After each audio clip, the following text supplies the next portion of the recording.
The things I'll say in this video will make some Barca fans mad. And I'm not here to make a Barca fan mad. I'm not here to talk against your club. I'm not here to make your club look bad, because truly your club has completely 1000% surprised me. For the roster they have and the season they had last year, you can only take your hat off to Flick and say, unbelievable job you did. And you can only admire the work that Lamine Yamal did and Pedri and Rafinha. They won last year. You got to build off of that. And that's what we're here to talk about. In my opinion, they lost what potentially could have been their best center back. Barca fans kind of explained it to me because it looked like Martinez was going to re-sign his deal. It looked like it was done. But I guess there was something in his contract to where he could leave to Saudi Arabia if a better deal came in. And okay, that's fine. Things happen. You gave a player good on Barca's part for being, I guess, in a way, dope to a player. You're not seeing that often nowadays, right? But they had an agreement with the player where, hey, look, if this happens, you can go. Respect to that. I give them props for that. But what it does is it leaves this massive, in my opinion, hole in Barcelona. Why? Because Barcelona didn't go to a Champions League final because they couldn't defend. Now, people want to say that's the stupidest thing I've ever heard, Skills, but I want to tell you, you can't suffer 7 goals to Inter Milan. You can't.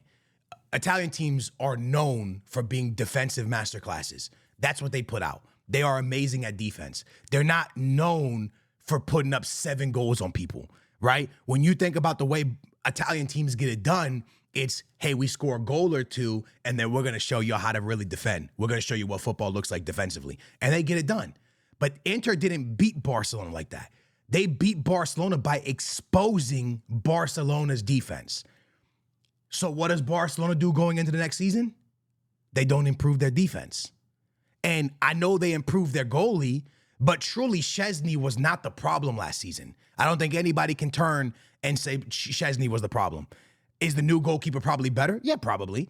But Szczesny actually had a really good year. I think Barca fans can all agree that Szczesny stepped up when they lost Ter Stegen. He stepped up, had a great season, and is a reason why Barcelona won La Liga. He was very good, right? So you can't blame him in any way, shape, or form. You can't blame the guy. You got a better goalkeeper, fine. But now Araujo is your starting center back, which for me, I'm cool with because I think Araujo's an awesome center back. There was one point where I was like, yo, Araujo's probably going to be the best center back in the world. He's going to be up there with VVD. I thought that a couple years back. You could probably go on, there's probably film of me saying it, if I'm being honest with you. On one of my live streams, I'm pretty sure that I said I thought he was going to be one of the best in football. Because he just looked like he had that potential. The way he was clamping Vinicius Jr., there was a time where they were calling him Vinny's dad. I don't know if you guys remember that. To bring up Benfica, I know y'all hate when I bring up Benfica, but a similar situation. Benfica has a guy named Antonio Silva who's very young. We started playing for our first team very young, and he went to the Portuguese national team. And if you guys remember, I think it was the Euro, maybe the World Cup. I think it was the Euro. He makes this really bad pass out the back. Yeah, it was the Euro. He makes a terrible bad pass out the back. Ends up losing the ball. I think it was against Carvadona's team. And they go and they score off of it. And since then, he was just not playing good. His passing out the back was terrible. And then something happened close to the Club World Cup where a flick switched and he got back to the Antonio Silva that we knew. Aggressive, blocking passes, intercepting, blocking shots, intercepting.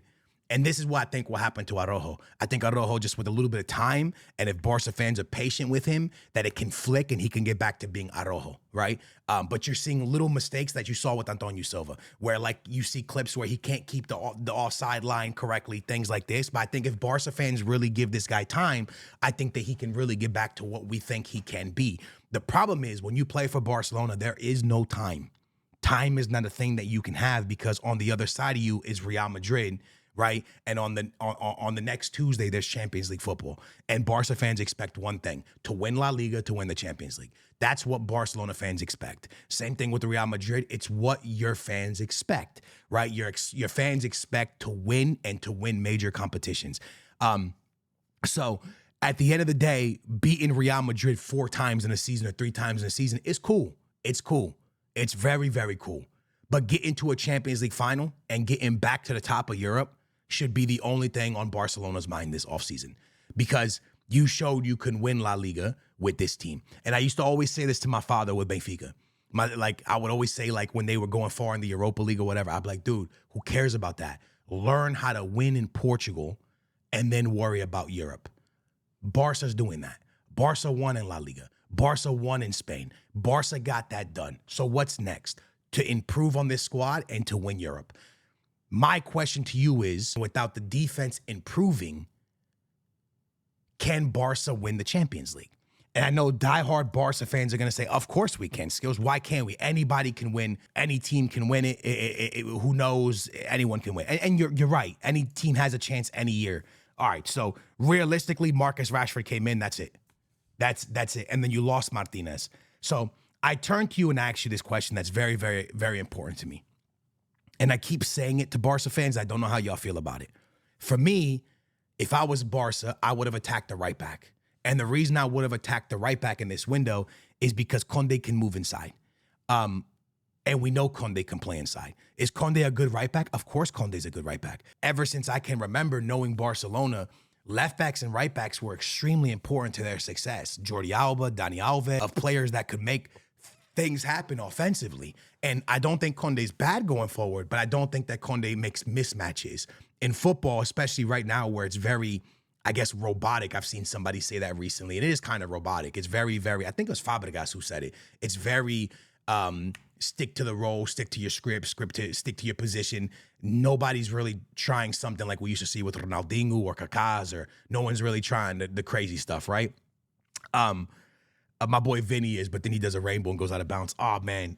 I love Vinny, by the way. Barca fans, don't be clipping that, trying to act like I'm hating on Vinny, because I'm not. But you need players to create mismatches. I'm going to give you guys one more time to Benfica real quick. Benfica had Ba at right back, and he got injured ACL tear, so he's out for the season, and we put a center back there. And having our center back there, he was good, right? He was good defensively. He could get forward, but the creativity offensively is not the same as having, now we have a guy named Didic, and you can just tell the difference. It's world of difference, bro. Doing step overs, being able to take a player on 1v1, it's very different. So what I'm trying to say to you is now you have Araujo center back potentially, Conde playing right back. I just don't know. So I don't know if this team improved. Now, Flick is a great manager. I think Flick is going to do his thing. Again, I still think you guys are going to be fine. I think you guys have an unbelievable team. But I just don't really, will they register Marcus Rashford? I think eventually they will. But are we for sure they will? I'm not sure. And I will tell you this, with all of that being said, Barcelona in 3 games has put up like 20 goals in preseason. I'm not even joking. They've put up like 20 goals. I think their first preseason match or something, I want to say they won like 5-0 and then 7-3 and then 3-1. I know people say, oh, Skills, look at the teams they're playing. That's fine, though. Doesn't matter. They're still scoring goals. But Barca's going to score goals because offensively is not the problem. They went into their last game with Torres striker, Lopez behind him, Lamine Yamal, Rafinha, Pedri, Gavi, Balde, Martinez, Kubasi, Garcia at right back, and then Garcia in goal. And that was kind of their lineup.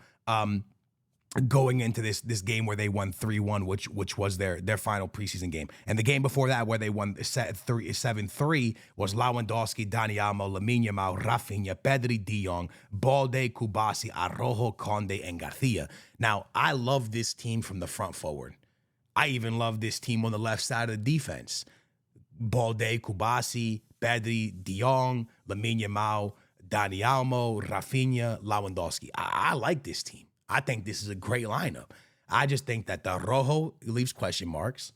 I think that Conde is good at right back, but I do think that a more offensive right back would help Barcelona. And could you imagine, hear me out for a second, could you imagine Lamine Yamal having a right back that can overlap every single play? Think about it for a second.